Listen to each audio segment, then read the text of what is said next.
आपण बघत आहात AKP news Marathi.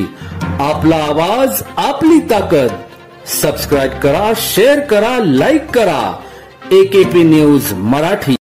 Nashik road परिसरातील आनंद कॉम्प्लेक्सच्या मागे जियाउद्दीन डेपो गुलजारवाडी सुभाष रोड येथे परिसरात खेळत असलेला अफवान नईम खान वय 5 या बालकाचा उघड्या डीपीच्या वायराला हात लागल्याने दुपारी 4 वाजेच्या सुमारास विजेचा तीव्र धक्क्यामुळे त्याचा मृत्यू झाला। वजन काट्यामागील गोडाऊनमध्ये आई ही बारदान शिवण्यासाठी येते तेव्हा अफवान ही सोबत होता। नेहमीप्रमाणे अफवान बाहेर खेळण्यासाठी गेला आणि खेळता खेळता परिसरातील उघड्या डीपीला त्याचा हात लागल्याने विजेचा तीव्र धक्क्याने त्याचा दुर्दैवी मृत्यू झाला।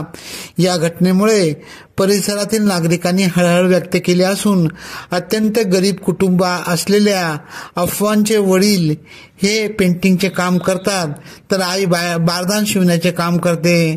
नाशिक रोड परिसरात अनेक ठिकाणी उघड्या डीपी असल्याने सर्वसामान्यांचे जीव धोक्यात आले आहे। एकेपी न्यूज साठी ब्युरो चीफ अनवर खान पठाण, नाशिक।